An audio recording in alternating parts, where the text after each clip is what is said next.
Estimadas irmãs, estimados irmãos, boa tarde. Permaneçamos neste tão bom clima de muita paz. E esta paz, naturalmente, que tem essencialmente a participação dos benfeitores espirituais. Não temos olhos para vê-los, até é bom, porque poderíamos surpreender-nos demais pela grandeza da espiritualidade que vem de planos superiores da vida e chega à crosta terrestre, atendendo os nossos anseios, as nossas necessidades.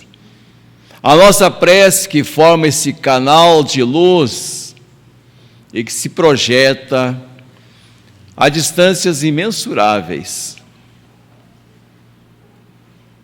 Então nós estamos em estado de prece.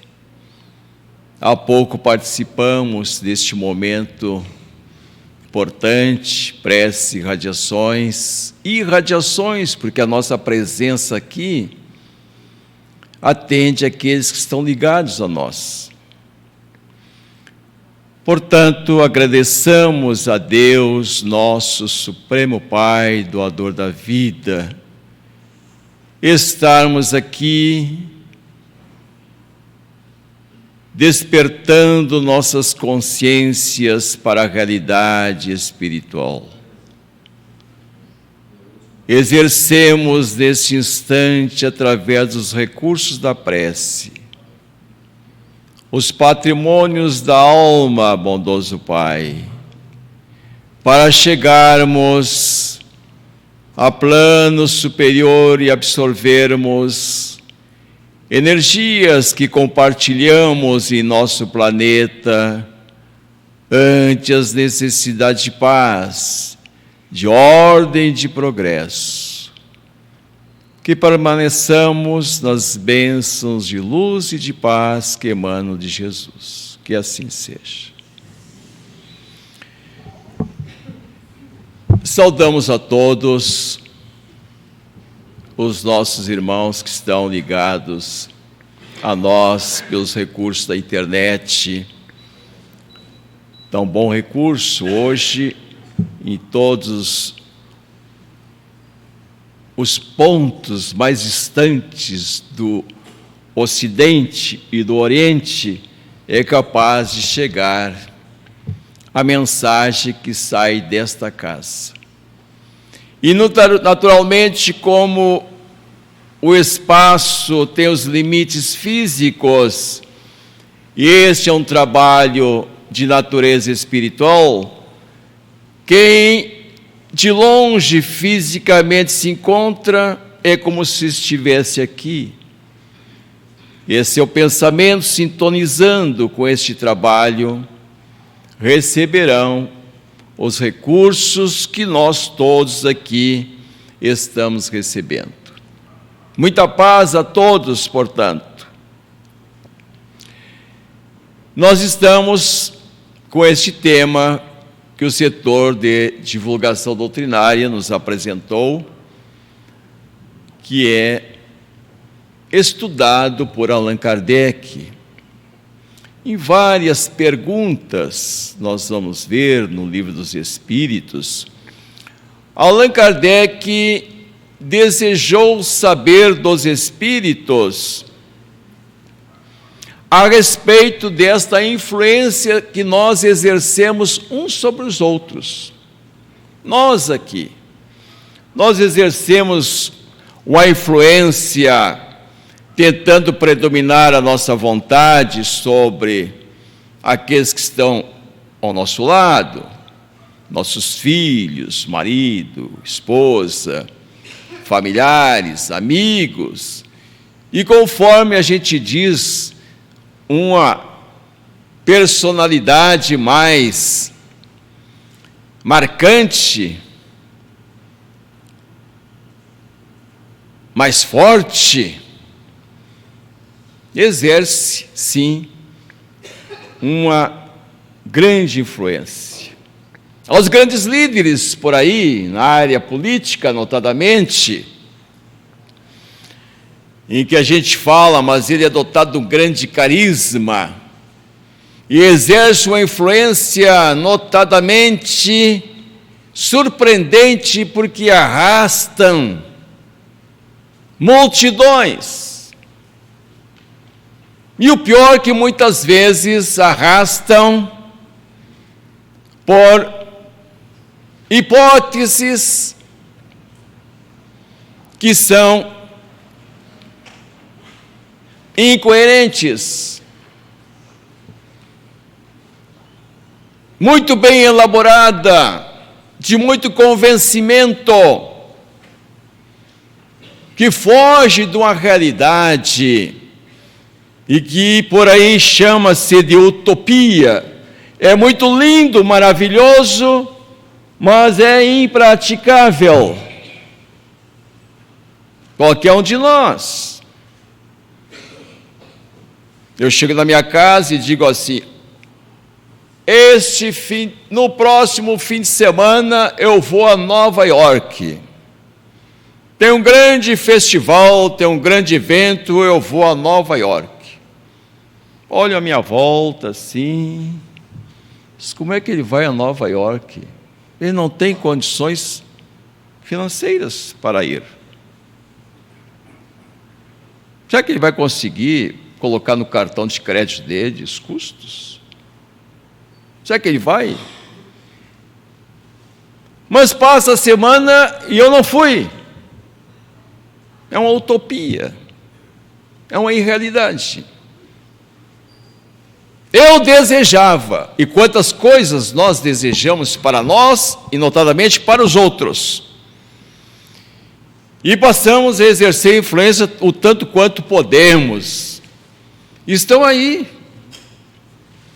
O Hitler só conseguiu convencer generais, intelectuais, um povo, uma nação,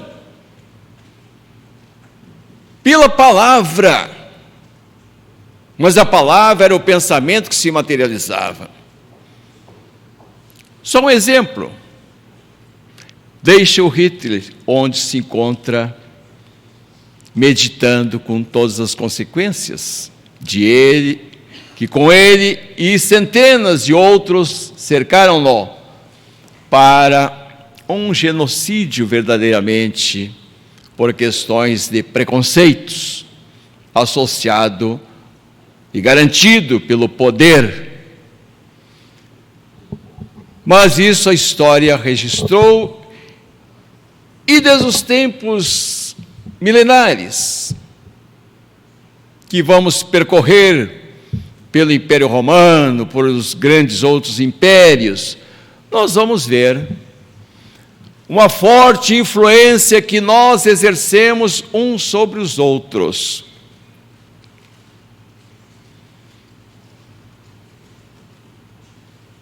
Isto, como acontece?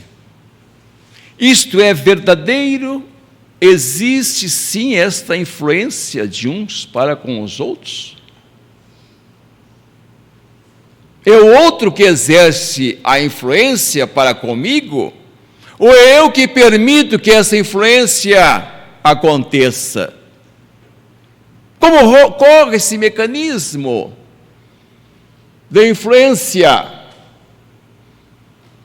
Há pouco tempo vivíamos o período do machismo, e o indivíduo dizia assim: a minha mulher, tudo era posse, como fosse a minha casa, o meu carro, a minha carroça, né? Vamos dizer carro é coisa mais moderna, a minha carroça, os meus bois. Era propriedade.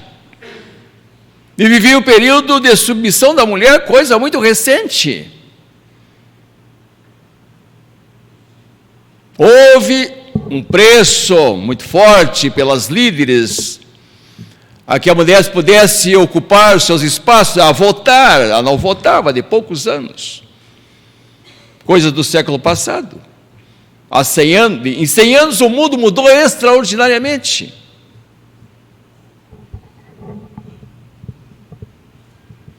Era uma forte influência que a sociedade colocava. E até no direito de família estava lá escrito que o homem era o cabeça da família. E o cara batia do peito e disse: aqui eu mando. E devo ser obedecido. O homem que disser isto, ele perde a mulher. E como é bom a mulher mandar. A mulher sair de casa, pagar as contas, fazer compras, ir ao supermercado. Parece coisa tão simples ir no supermercado. Fica 2 horas lá dentro, percorrendo corredores e andando meio abaixadinho, porque os menores preços estão lá embaixo das prateleiras. Tem coisas tão simples que alguém tem que fazer. E que bom que chegamos a este momento da divisão de atribuições. E até diríamos que isso é uma contribuição dos Espíritos. Porque esse movimento já começou com o próprio livro dos Espíritos. Da igualdade entre o homem e a mulher, está lá no livro dos Espíritos.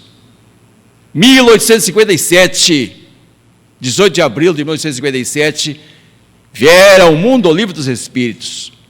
Kardec perguntou sobre essas questões, porque ele vivia no país europeu, na França, e notadamente no império, ou melhor, numa monarquia, como era os regimes comumente naquela época. A mulher não precisava nem aprender a ler e escrever. Ela tinha que aprender a costurar, fazer crochê, bordados, cozinhar. E isso é bom, a mulher precisa saber, mas o homem também precisa saber dessas coisas hoje. Quem não educar seus filhos para que saibam fazer essas coisas, não estão contribuindo para a felicidade dos seus casamentos.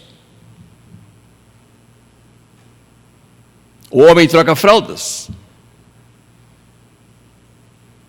Meus filhos estão com mais de 40 anos. Eu já os ensinei a essas tarefas. A influência de nós é uma realidade. Mas nós nos perguntaríamos: quem eu sou? Uma grande interrogação. Eu olhar no espelho, não apenas para arrumar o cabelo, que eu até pouco faço, nem preciso fazer, e dizer: quem tu és? Quem tu és? Perguntar-se, olhar-se no olho e investigar: quem sou eu? E eu saio por aí a perguntar para as pessoas: quem és tu? Alguém poderá me dizer: olha, eu, conforme o nível de conhecimento de cada um, eu sou um ser formado de cabeça, de pescoço, de tronco, tórax, membros. Eu sou isso. Outro poderá dizer: eu sou um ser formado de cabeça, pescoço, tronco, membros, e que penso, e eu tenho sentimentos e emoções, e eu tenho vontade, mas há que se mergulhar em questionamentos, saber de onde vem tudo isto. E podemos perguntar: mas tu tens esses atributos? Mas onde nascem esses atributos?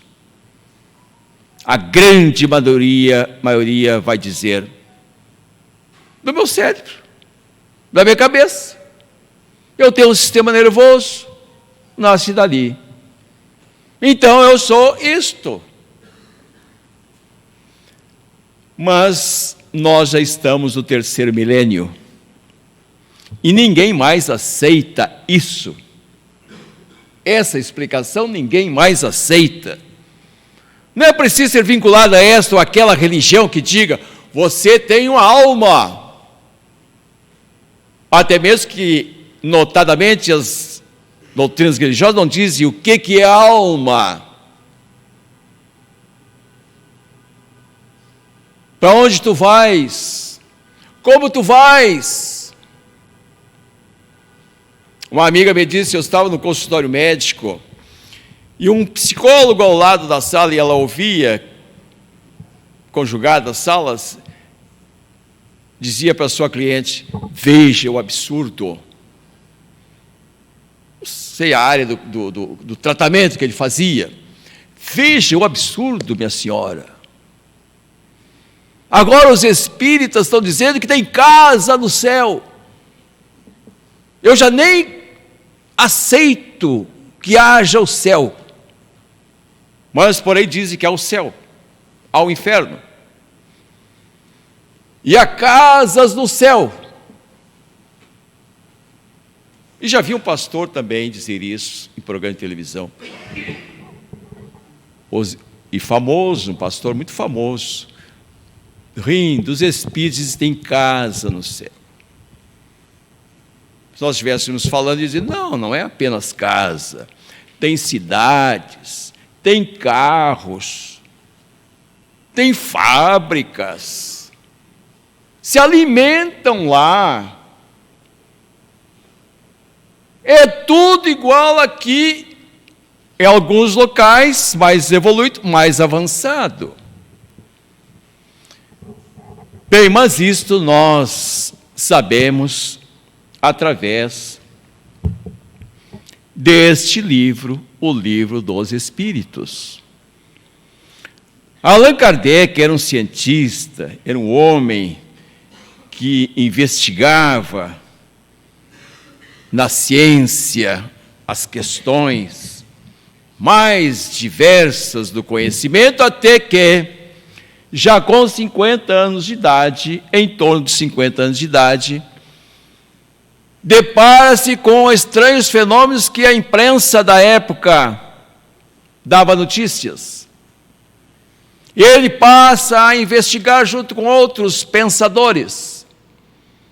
Mas ele foi o que se deteve mais neste trabalho de investigação, viajando pela França, onde tinha relatos da ocorrência desses estranhos fenômenos, que depois ele os denomina de fenômenos mediúnicos, que na história da humanidade já havia sido conhecido como profecias, e ele denomina fenômenos mediúnicos porque o indivíduo era um intermediário daqueles fenômenos inteligentes, daquelas manifestações, daqueles escritos, daquelas palavras inteligentes, cujo conteúdo fugia muito além dos conhecimentos que as pessoas detinham. E aí nós vamos ter esse livro com 1019 perguntas. Os espíritas devem acordar e dormir comendo este livro. Entre aspas, comendo, estudando. Divaldo diz que já leu mais de 100 vezes, isto é, estudando, para que aprofundemos-nos na sua síntese a partir do nosso crescimento. Mas no Livro dos Médiuns, para que possamos entender bem esse nosso tema, no Livro dos Médiuns, capítulo 1, veja a importância que Kardec dá, para que ele pudesse receber dos espíritos, estudar e fazer comentários sobre esse grande tratado da mediunidade, um grande tratado de psicologia, de psiquiatria e etc., das ciências psíquicas, cheio, enriquecido de revelações, ele começa, capítulo número 1, a questionar os espíritos. Veja a pergunta de Kardec: há espírito?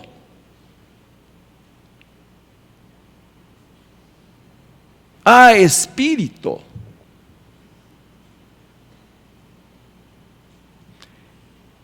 E aí os espíritos discorrem com profundidades e detalhes as informações, as revelações de que o espírito é uma realidade. Portanto, a partir de então, a resposta, quem eu sou,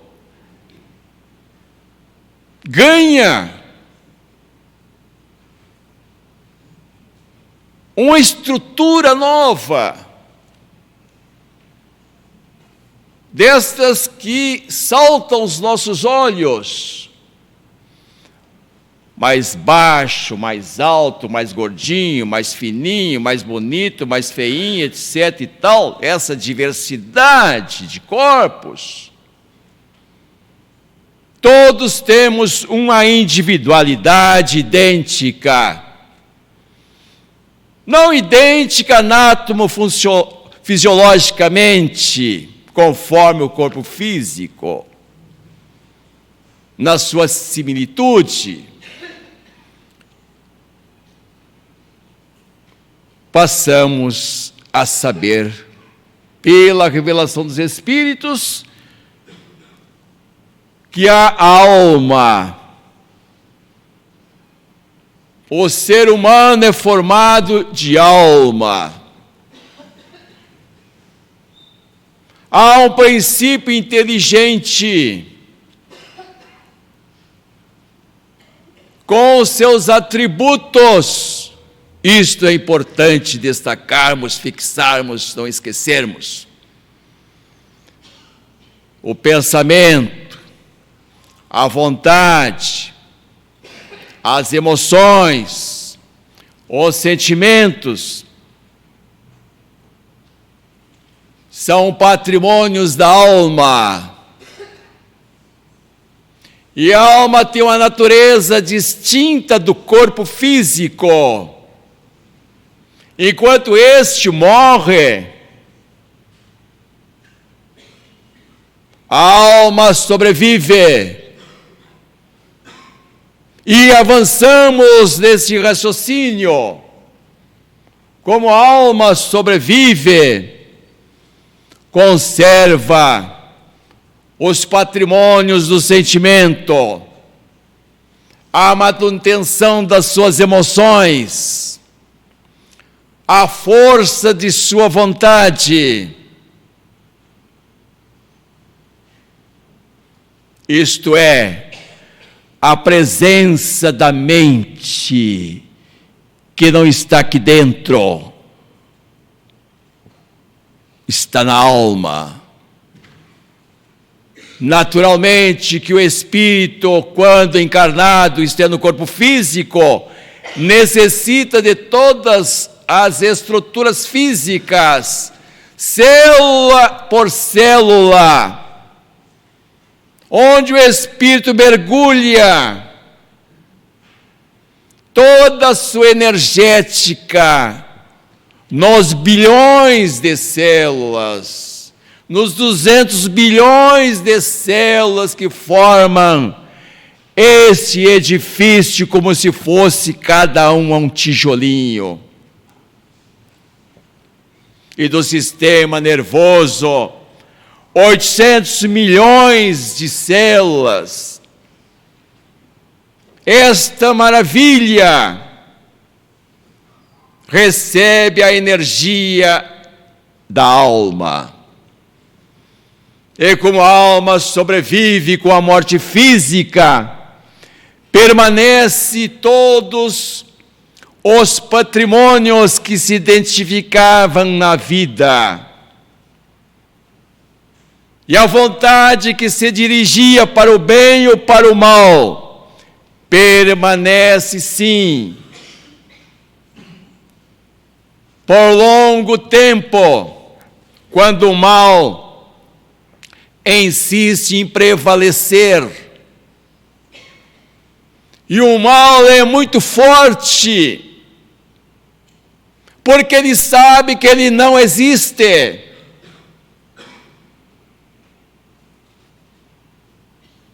Porque para que ele deixe de existir na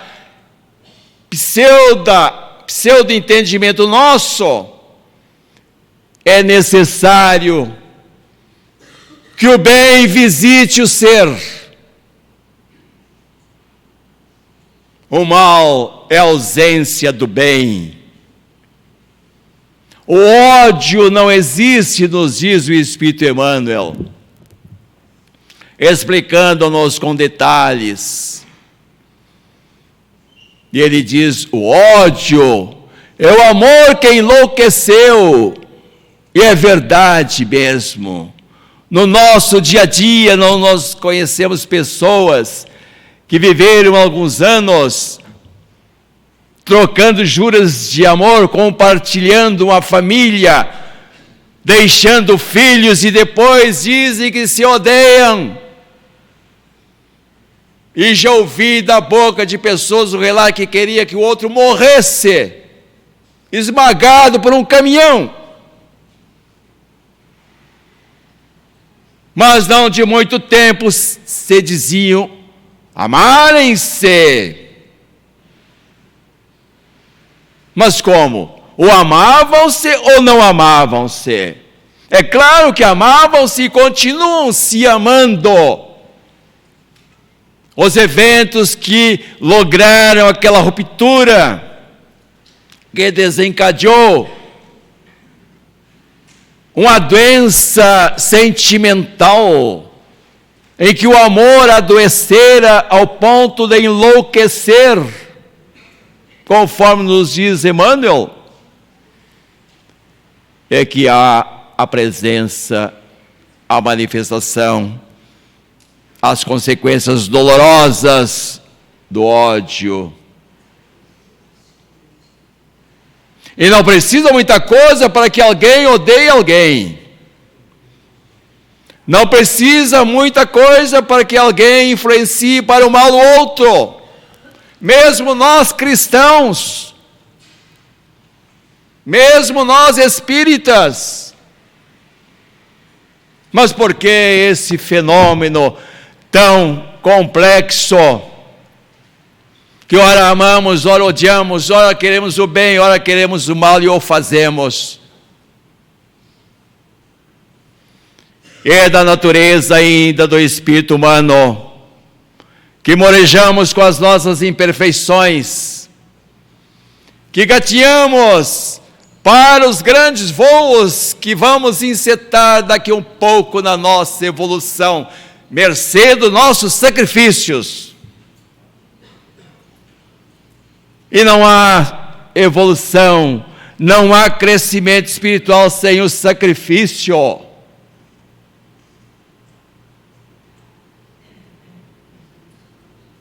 Uma vida eivada às 24 horas de prazeres para vocês. Naturalmente que não fomos criados para os desprazeres.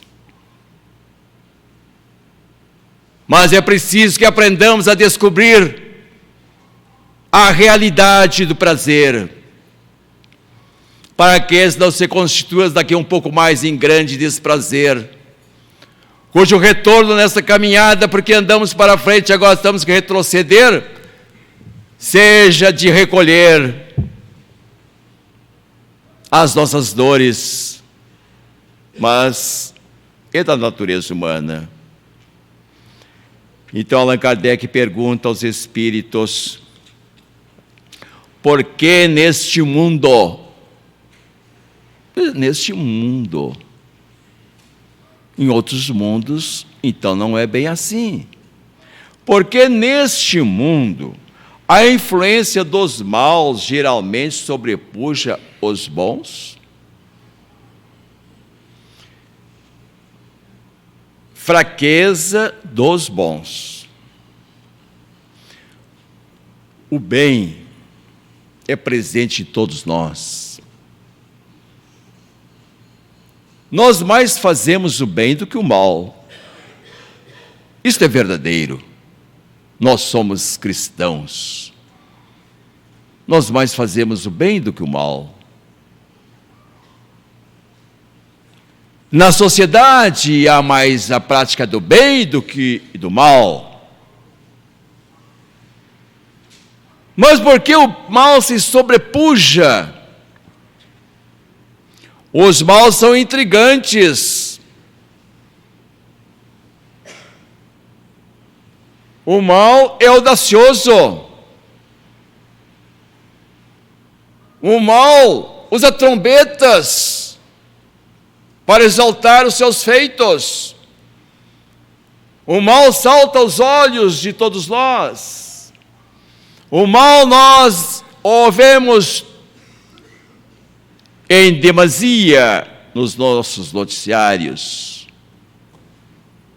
Mas então, onde está o bem?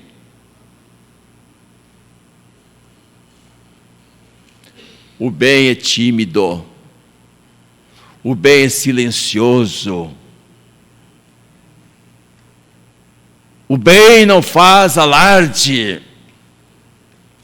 E vamos lhe colocar um exemplo, para vermos como isso é verdadeiro.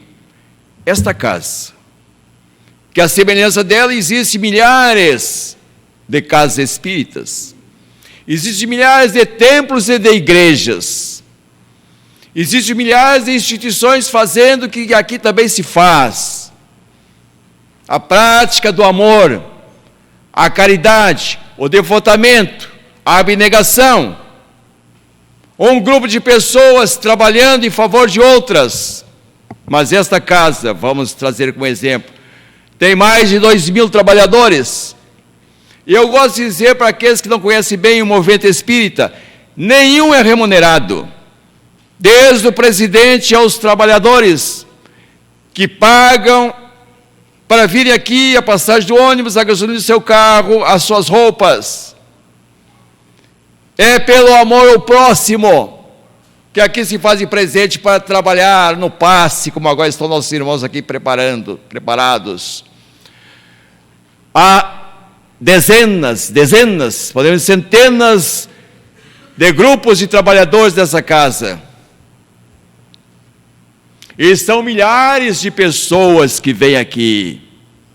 Alguém de vocês imagina, no ano de 2018, vamos assim citar, quantos atendimentos foram dados nessa casa? Ninguém pagou e ninguém recebeu. A nossa moeda, naturalmente que recebemos muito mais do que a nossa moeda. Cerca de 1 milhão de pessoas, 1 milhão de atendimentos. Quanta prática do bem. É preciso que, vez por outra, se diga isto. E assim existem esses movimentos, Lions Club, Rotary Club, Grupo de Mães, a PAI, etc, etc, praticando bem, exercendo influência, para que as pessoas se enganjem cada vez mais no bem, que é a expectativa de Jesus para todos nós, na mudança do nosso planeta para os dias felizes que nós esperamos. Então, meus amigos, o mal ameaça, mas o bem tem que ser forte, firme e persistente dentro de nós. Quantos de nós vacilamos em vir aqui, até mesmo para receber o atendimento que foi prescrito pela espiritualidade na orientação mediúnica? É preciso movimentarmos as forças intrínsecas que dormem dentro de nós, as forças espirituais, e partirmos para essa mudança de multiplicação de felicidade nos nossos tempos vividos. Muita paz. Vamos agradecer estarmos aqui neste templo amigo, com a presença dos benfeitores espirituais, nesse dia importante para todos nós, de reflexão na mensagem de Jesus, trazida pelos luminares da espiritualidade organizados por Allan Kardec. Ó sublime Mestre Jesus, receba nossa gratidão, sua presença aqui na terra se faz pela mensagem que todo dia chega em nossas almas. E nesse instante é que sentimos a Tua presença. Dar-nos força, coragem, bom ânimo e perseverança para prosseguirmos neste momento de despertamento de nossas consciências para o crescimento espiritual. Luz e paz que permaneça conosco, que assim seja.